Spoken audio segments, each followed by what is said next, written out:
Hello everyone. I would like to welcome you to Pro Trading Solutions. My name is Chandacharan Pandav and I'm your trainer. Also, I'm the founder and CMD of Pro Trading Solutions. About myself, I have pursued my MBA in Financial Service and Banking from International Business School, Mumbai. I have been in this industry since 2008 in various roles. I'm a successful trader, entrepreneur, and a stock market trainer. So far, I have trained more than 500 people through my learning program, and they are doing absolutely very good in their investment and trading journey. About Pro Trading Solutions, it is a financial education service provider company started in the year 2019. It provides all kind of courses related to stock market investment and trading. It offers range of courses from beginners to expert levels in stock market through its expert and experienced faculties.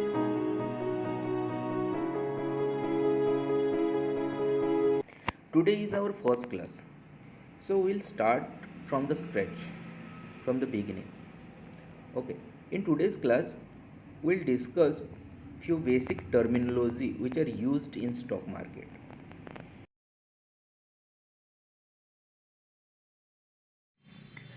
Before starting anything I would like to ask you a question. जैसे हम लोग stock market में invest करने को सोचते हैं और जैसे कि हम लोग स्टार्ट करना चाहते हैं और सीखना चाहते हैं, तो what is the first thing that came into our knowledge? Maybe आपका फ्रेंड ने बताए होंगे या तो फिर आपके रिलेटिव बताए होंगे कि अगर स्टॉक मार्केट में आना है तो पहला चीज़ आपको एक डीमैट अकाउंट ओपन करना होगा, right? So before opening any demat account और directly jump into the stock market, हमें जानना होगा ना कि what is demat account actually. Hence this is our first terminology. Demat account के बारे में जानना, डीमैट अकाउंट का यूज़ क्या है उसके बारे में पता करना, वो हम लोगों का फर्स्ट टर्मिनोलॉजी है to know about the demat account. And as you everyone know कि डीमैट अकाउंट एक ब्रोकर के यहाँ खोला जाता है, स्टॉक ब्रोकर जिसको बोलते हैं, ठीक है. और उसको अच्छी लैंग्वेज में हम लोग फाइनेंशियल सर्विस कंपनी बोलते हैं, ठीक है. तो आइए देखते हैं कि डीमैट अकाउंट का एक्चुअल इंटरप्रिटेशन क्या है, वो कहाँ से आया, उसका ओरिजिन क्या है और उसका यूज़ क्या है, ठीक है.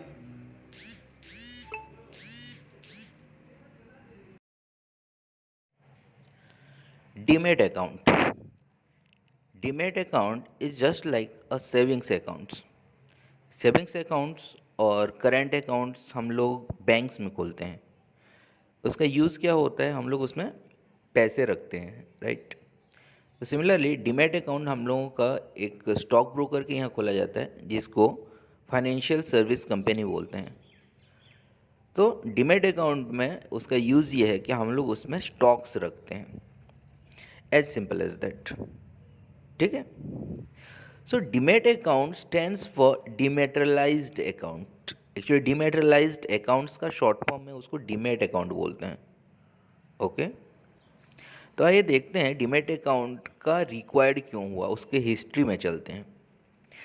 प्रायर टू 1991 सारे इन्वेस्टर्स और जितने भी इन्वेस्टमेंट है वो एक फिजिकल शेयर सर्टिफिकेट्स में हुआ करता था, ठीक है.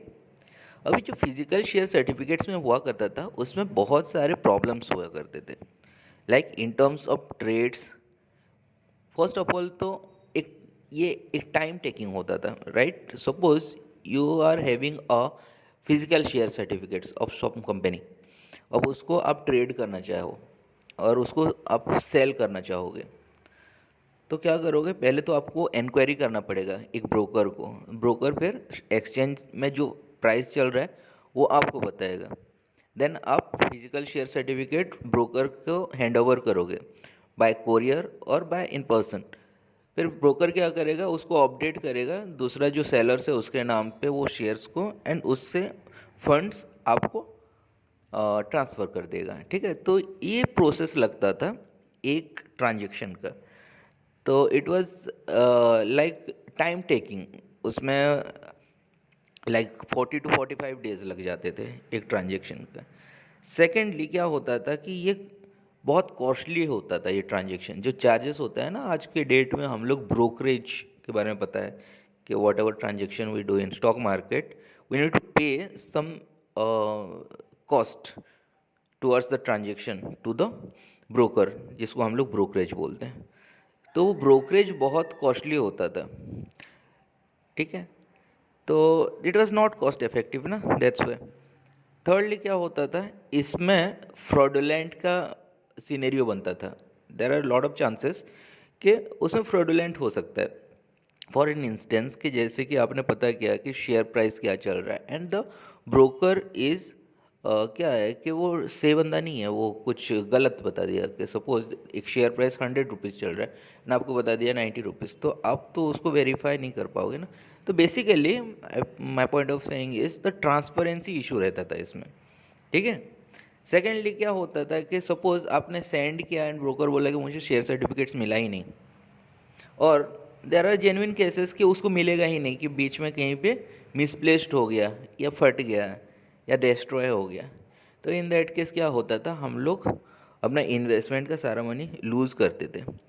Okay, so in that scenario क्या होता था, prior to 1991 it was like a rampant of fraudulent. Okay, तो in order to avoid this क्या हुआ, द गवर्नमेंट ऑफ 1991 में जो गवर्नमेंट था उसने कहा कि हम लोग एक इंटरनेशनल प्रोसेस को फॉलो करते हैं। इंटरनेशनली वो ऑब्जर्व किया कि there is a process called dematerialization. Dematerialization मतलब एक फिजिकल फॉर्मेट को किसी इन ट्रांजिट, और क्या बोलते हैं उसको, डिजिटल फॉर्म में कन्वर्ट करने को डीमेटलाइजेशन कहते हैं। मेटेरियलिस्टिक मतलब समथिंग वी कैन टच, और डीमेटेरियलिस्टिक मतलब something we can't touch, we just can see और फील, है ना। जैसे कि हम लोगों का हो गया lights and that air etcetera, इसको हम लोग डीमेटेरियलाइज कहते हैं, विच वी कांट टच। तो सारे फिजिकल शेयर्स को क्या कर दिया गया कि वो इलेक्ट्रॉनिक फॉर्म में कन्वर्ट कर दिया गया, जिसको डिजिटल फॉर्म भी बोलते हैं, ठीक है। तो इसके लिए क्या हुआ कि दे सेट अप सम ऑर्गेनाइजेशंस, और ऑर्गेनाइजेशंस किसी से वो लोग टाई अप किए जो कि ये रेस्पॉन्सिबिलिटी ले सके। There was an organization called NSDL, National Security Depository Limited। वो क्या किया, वो अंडरटेकिंग लिया कि मैं सारे फिजिकल सर्टिफिकेट्स जितने भी अवेलेबल है, मैं आई हैव द प्रोसेस कि मैं क्या करूँगा, उससे डिजिटल फॉर्म में कन्वर्ट करूँगा। Okay, following the international standards, internationally जैसे होता था उस प्रोसीजर को फॉलो करके मैं करूँगा, ऐसा वो रेस्पॉन्सिबल लिया। एंड उसके बाद से ही जितने भी स्टॉक्स मार्केट में है, उसको अगर हम लोग ट्रांजेक्शन करना चाहें तो उसको डीमेटेरियलाइज्ड करना ज़रूरी और इट वाज कंपलसरी माना गया, ठीक है। तो इससे क्या हो गया कि हम लोगों का फर्स्ट ऑफ ऑल तो जो फ्रॉडुलेंट ट्रांसपेरेंसी आ गया, फ्रॉडुलेंट जो था ना वो चला गया एंड ट्रांसपेरेंसी आ गया।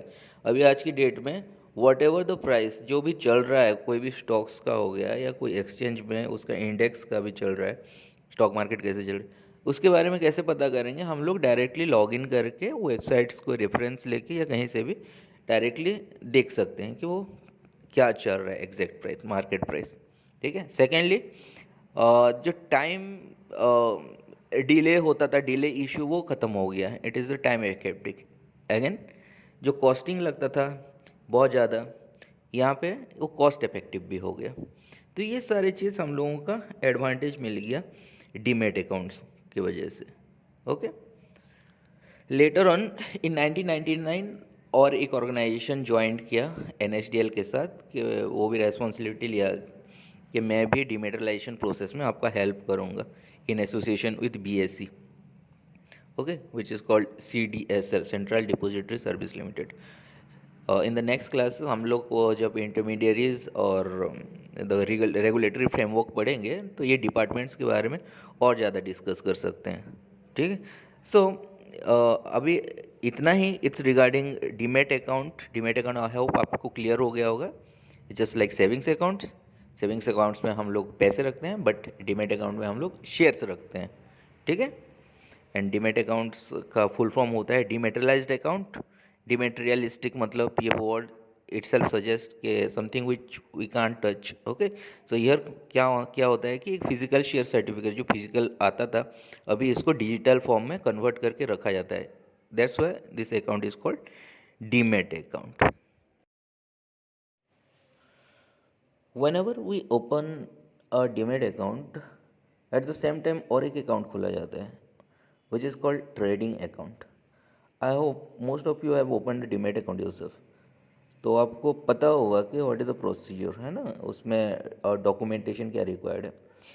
सो फर्स्ट ऑफ ऑल आपका pan card, Aadhaar card and then bank proof, ये सब रिक्वायर्ड होते हैं. So specially the bank proof required होते हैं for the sake of trading account. ठीक है, ट्रेडिंग अकाउंट ओपन करने के लिए बैंक प्रूफ रिक्वायर्ड होते हैं. सो बेसिकली एक लॉगिन आईडी प्रोवाइड होता है आपका विच is called client ID also. एक क्लाइंट आईडी के अंडर में आपका डीमेट अकाउंट भी खुल जाता है एंड ट्रेडिंग अकाउंट भी खुल जाता है. It's like to compartments under a single client ID. जो दो कंपार्टमेंट में है उसको एक को हम लोग डीमेट अकाउंट बोलते हैं and second one is the trading account. दोनों का फंक्शन अलग अलग है. ठीक है, अगर आप लोगों में से किसी ने डीमेट अकाउंट खोला है तो जैसे क्या करते हैं कि फॉर एन एग्जांपल एंजल में मैंने डीमेट अकाउंट खोला, फिर क्या करूँगा, एंजल ऐप के थ्रू लॉगिन करूँगा with the help of client ID. That is same होता है उसका लॉगिन आईडी भी. लॉगिन किया, पासवर्ड डाला, फिर क्या होता है, वॉच लिस्ट डायरेक्टली ओपन होता है. ओके, देन नीचे क्या दिया जाता है, there are two options like portfolio options रहता है आपका और एक इम्पोर्टेंट ऑप्शन रहता है जो जिसको बोलते हैं हम लोग funds. That fund section is only the trading account sections. ठीक है, उसका यूज़ जानते हैं हम लोग. यूज़ ये होता है कि वहाँ पे फंड ट्रांजेक्शन्स होते हैं इन टर्म्स ऑफ शेयर्स. ठीक है, उसका अदरवाइज फंक्शन ये है कि शेयर ट्रांजेक्शन और fund transaction in terms of shares take place without transferring shares into demat account. यही काम होता है. आइए एक एग्जाम्पल के थ्रू इसको समझते हैं. As I mention in recent example, जैसे कि मैं एक अकाउंट खुला है, डीमेट अकाउंट खुला है इन एंजल वन. सो मेरा काम क्या होगा, एड फंड्स किया था मैंने, राइट, एंड 10,000 मेरा एड फंड्स किया था and then I want to purchase और कुछ खरीदना चाहता हूँ 5,000 वैल्यू का कुछ स्टॉक्स. ओके, तो जो खरीदी होता है तो कोई देर आर सम सेलर्स ना, दो लोगों के बीच ये ट्रांजेक्शन होता रहता है जनरली. एक होता है बायर, एक होता है सेलर्स. तो बायर्स जो होते हैं उसके अकाउंट्स में फंड्स रहते हैं, जैसे मेरे ट्रेडिंग अकाउंट में 10,000 थे, अभी 5,000 वैल्यू का मैंने ऑर्डर प्लेस किया है. और एक सेलर होता है, उस सेलर के अकाउंट्स में क्या रहते हैं, सिक्योरिटी और स्टॉक्स रहते हैं. यहाँ पे हम लोग बात कर रहे हैं. तो अनलेस एंड अनटिल वो स्टॉक्स आपके अकाउंट्स में ना आ जाए और आपके फंड्स उसके अकाउंट्स में ना चला जाए, ठीक है, तब तक ये सेटलमेंट प्रोसेस कहते हैं. मैंने तो ऑर्डर अभी प्लेस कर दिया बट वो स्टॉक्स मेरे अकाउंट्स कहाँ पे आएगा, डीमेट अकाउंट. डीमेट अकाउंट में आने के लिए थोड़ा टाइम लगता है and that time is called settlement time. ठीक है, तो in general the settlement time for cash segment is T+2 days. Okay, so you must not get confuse कि कैश सेगमेंट क्या है, हम लोग बाद में डिस्कस करेंगे. ओके, अभी तक आप इतना समझ ले कि स्टॉक्स खरीदने में मुझे कितना टाइम लगता है, सेटलमेंट प्रोसेस का T+2 days. मतलब मेरे डीमेट अकाउंट में प्रॉपरली वो स्टॉक्स आ जाएगा T+2 days में. T+2 days होता है आज trade, T stands for trade plus next 2 days, मतलब ऑल टुगेदर 3 days लगते हैं एक सेटलमेंट प्रोसेस. ठीक है, तो अभी क्या होगा कि जब मैंने 5,000 वैल्यू का स्टॉक्स खरीद लिया तो मेरे ट्रेडिंग अकाउंट में 5,000 दिखाएगा बैलेंस एंड 5,000 वैल्यू का स्टॉक्स दिखाएगा मेरा पोर्टफोलियो में which represents to demat account. आई बात समझ में? ओके, ये तो हो गया टाइम टेकिंग और डिलीवरी बेसिस में जो बात किया मैंने. व्हाट इफ़, क्या मैं ये ट्रांजेक्शन बाय एंड सेल को मैं विद इन ए डे कर सकता हूँ और विद इन एन आवर कर सकता हूँ? Yes, the answer is very much yes, जिसको हम लोग इंट्राडे कहते हैं. ठीक है, आई होप आप लोग most of the people you have heard about this terms intraday delivery. ठीक है, अगर आपका डीमेट अकाउंट होगा तो सुने होंगे, this is very common term. Intraday मतलब होता है कि बाय एंड सेल जो होता है सेम डे हो जाता है, वो transaction takes place within a day, उसको इंट्राडे कहते हैं. तो व्हाट इफ इंट्राडे अगर मैं कर रहा हूँ एंड आप अभी तो मैंने मेंशन किया कि T+3 डेज लगता है वो सिक्योरिटी आपके डीमैट अकाउंट में आने के लिए। तो अगर मैं 7 डे ट्रांजेक्शन कर रहा हूँ तो वो डीमैट अकाउंट में आने की ज़रूरत नहीं, तो सारा सेटलमेंट आपका ट्रेडिंग अकाउंट के थ्रू हो जाता है। So here we can infer, हम लोगों को और एक बात पता चला कि ट्रेडिंग अकाउंट का यूज़ क्या है। ठीक है।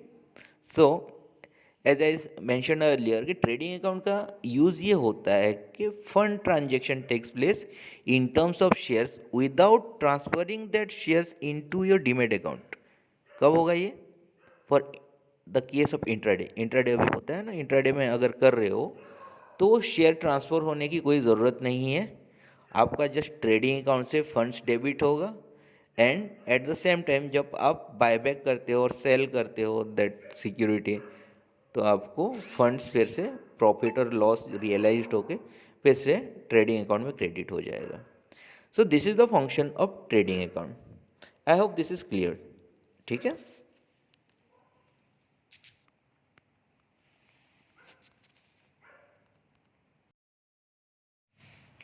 There is another term associated with stock market. अभी हम लोग डीमेट अकाउंट के बारे में जान लिए and we got to know about the trading account. ठीक है, अकाउंट्स खुल गया।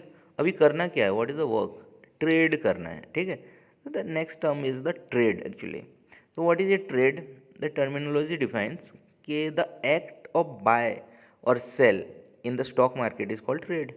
जो भी हम लोग खरीदी भी और बेची कर रहे हैं ना, खरीदी एंड बिकवाली कर रहे हैं, उसको ऑल टुगेदर ट्रेड बोलते हैं।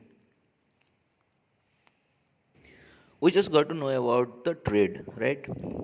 But what to trade, right? What is the product we should trade?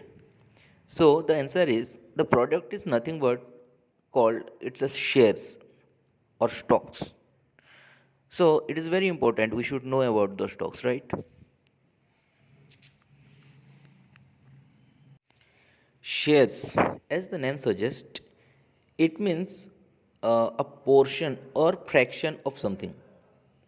अभी यहाँ पे shares are associated with a company, so we must say कि एक बिजनेस और कंपनी का एक हिस्सा। तो बेसिकली शेयर्स मतलब होता है हिस्सेदारी। आइए समझते हैं एक एग्जांपल के तौर पे। Okay, there are two person A and person B. दोनों ने मिल के एक बिजनेस स्टार्ट किया। Okay, and they incorporated as a company itself.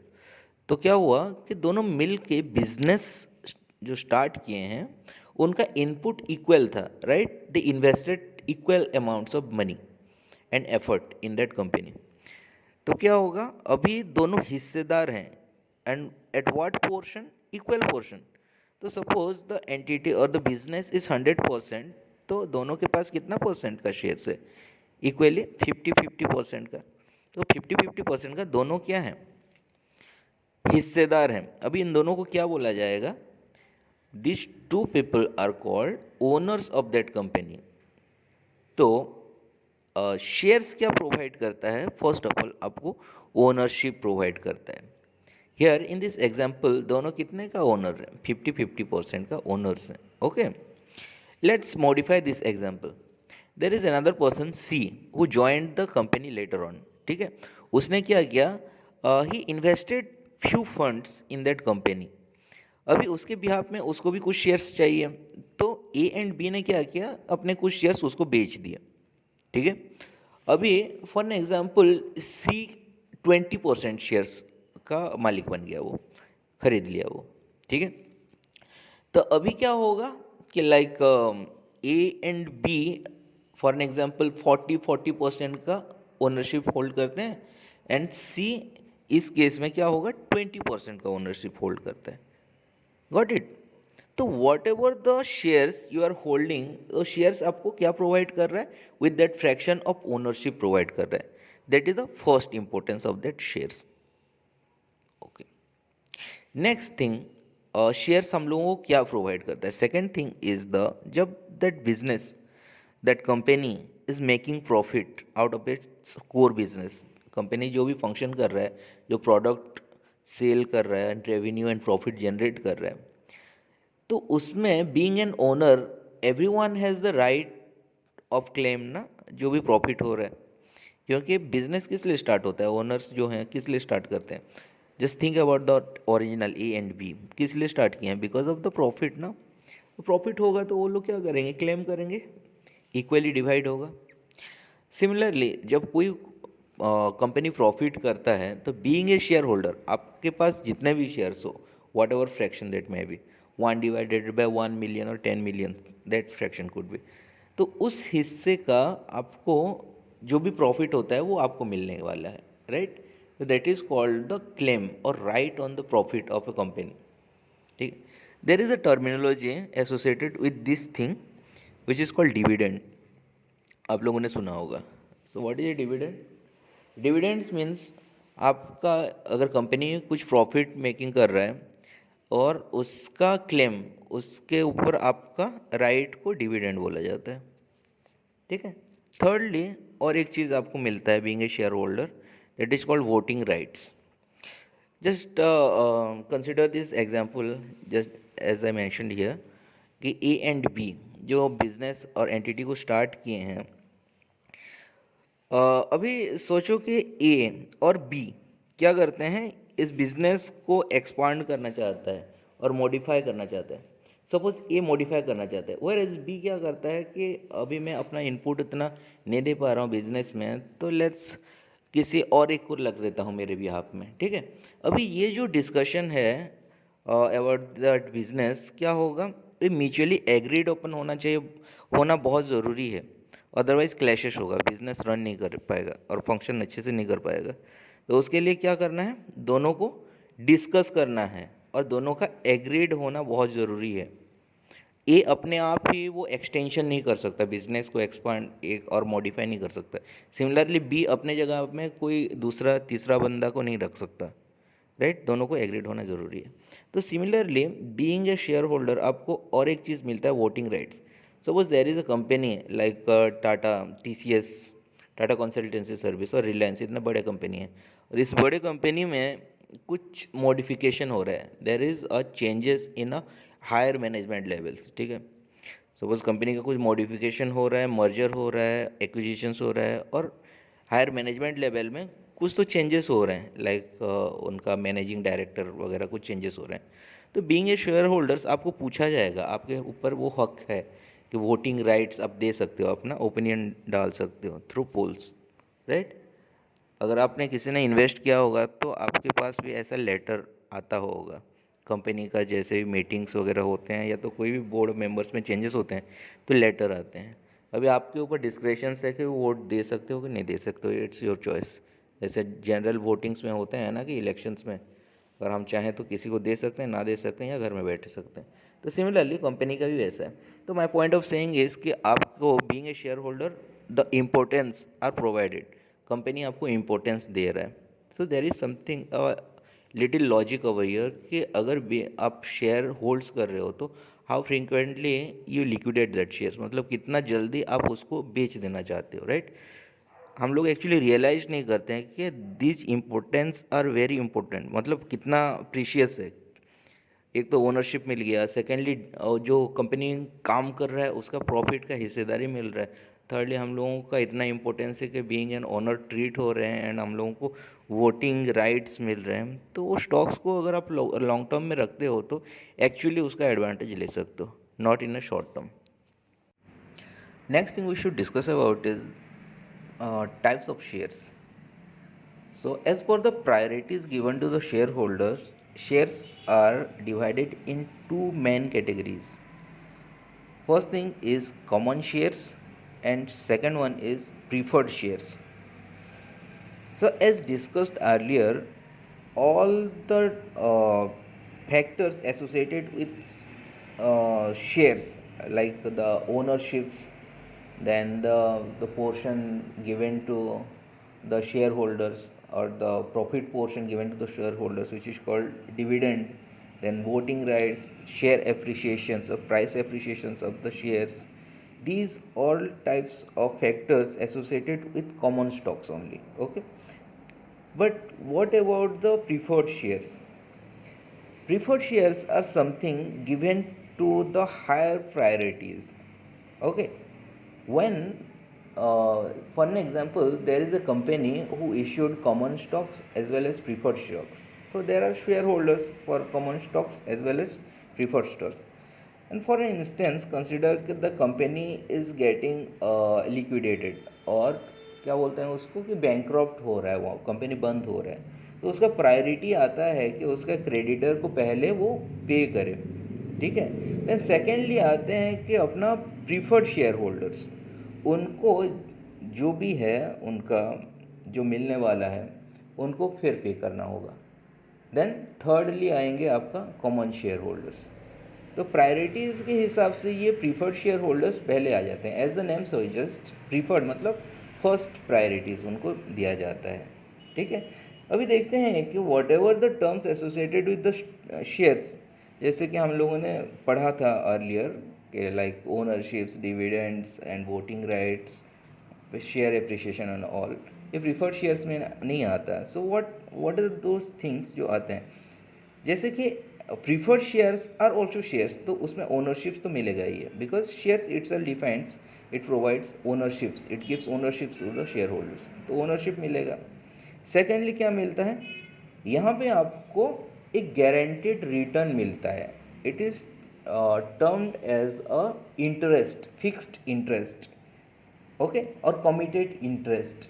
What ever the company performs, like company अगर लॉसेस भी मेक करता है, तो वंस अगर कोई प्रीफर्ड शेयर होल्डर्स है तो उसको एक गारंटेड रिटर्न जो कमिटेड है वो मिलेगा ही मिलेगा।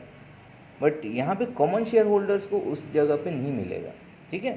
तो ये दो चीज़ प्रीफर्ड शेयर होल्डर को मिलते हैं। First of all ownership, second one is the guaranteed return और कमिटेड रिटर्न एवरी ईयर, ठीक है। बट थर्डली आपका शेयर एप्रिसिएशन नहीं मिलता, प्राइस एप्रिसिएशन नहीं मिलता है। जैसे एक शेयर हम लोग खरीदे हैं आज की डेट में 100 रुपीज़ में, एंड नेक्स्ट ईयर क्या होता है, वो प्राइस एप्रिशिएट्स होता है as per the company performance, company का गुड फेथ और जो वैल्यू, रेपुटेशन जैसे बढ़ा, उसका बिजनेस बढ़ा, प्रॉफिट एंड लॉस जो भी हुआ, उसके हिसाब से प्राइस एप्रिसिएशन और डेप्रिसिएशन होता है। बट प्रीफर्ड स्टॉक्स क्या होता है, वो ना एप्रिशिएट होता है ना डेप्रिशिएट्स होता है। जो यूनिट प्राइस आप एंट्री किए हो और बाय परचेज किए हो वो फिक्स्ड रहता है, उसके बिहाफ में आपको क्या मिल रहा है, गारंटीड रिटर्न मिल रहा है, राइट। ओके, कॉमन स्टॉक्स में क्या मिल रहा है आपको, आपको डिविडेंड मिल रहा है, but that is conditional only जब कंपनी प्रॉफिट मेक कर रहा है। अगर लॉस मेक कर रहा है तो वो डिविडेंड कहाँ से देगा। और प्रीफर्ड शेयर होल्डर्स को जैसे भी करके कमिटेड रिटर्न है तो देगा ही देगा, whether it is making losses, ठीक है। थर्डली क्या है, कॉमन शेयर होल्डर्स को आपको वोटिंग राइट्स मिलता है। यहाँ पे प्रीफर्ड शेयर होल्डर्स को वोटिंग राइट नहीं मिलता, because there is a logic behind it. अभी सोचो कि आपका बिजनेस है, आप किसी को कमिट किए हो कि मैं कुछ हो, कंपनी का प्रॉफिट हो, लॉस हो, जो भी हो, मैं आपको देयर इज़ अ फिक्स्ड, एक गारंटीड रिटर्न आपको दूंगा। तो अभी मैं अपने कंपनी में क्या चेंजेस कर रहा हूँ उसका लुकआउट तो नहीं है ना अभी। तो इन दैट कॉन्टेक्स्ट क्या हो रहा है कि आपको वोटिंग राइट नहीं मिलता। अभी मैं कंपनी में जो भी मॉडिफिकेशन कर रहा हूँ या तो किसी को एक्सपांड कर रहा हूँ या तो रिक्रूट कर रहा हूँ, उसमें आपका कुछ लेना देना नहीं है, बस आपको इंटरेस्ट से मतलब है और दैट फिक्स्ड इनकम से मतलब है जो कि मैं आपको प्रोवाइड कर रहा हूँ, ठीक है। प्रीफर्ड शेयर्स बहुत सारे होते हैं, जैसे कि आपने सुना होगा कि debentures is an examples of preferred shares,